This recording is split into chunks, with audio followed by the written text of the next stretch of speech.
औज़ुबिल्लाहिमिनश्शैतानिर्रजीम बिस्मिल्लाहिर्रहमानिर्रहीम।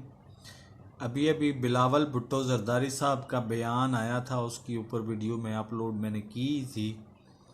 तो साथ ही फ़याज़ुल हसन चौहान जो तर्जमान हैं वज़ीर आला पंजाब के, उनका बयान आ गया है कि जी ये बिलावल भुट्टो जरदारी साहब मत भूलें कि जेल का सुप्रीडेंट भी जियाला होगा।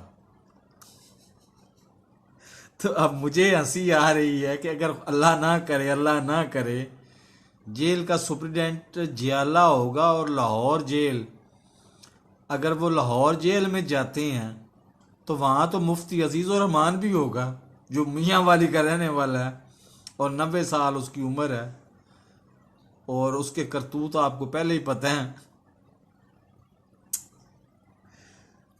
नए आने वाले नाजरीन से गुजारिश है कि मेरे चैनल को सब्सक्राइब करें और साथ लगे बेल आइकन को दबा के ऑल नोटिफिकेशन को ऑन कर दें ताकि हर नई आने वाली वीडियो का नोटिफिकेशन आपको बर वक्त मिल सके। अल्लाह हाफिज़।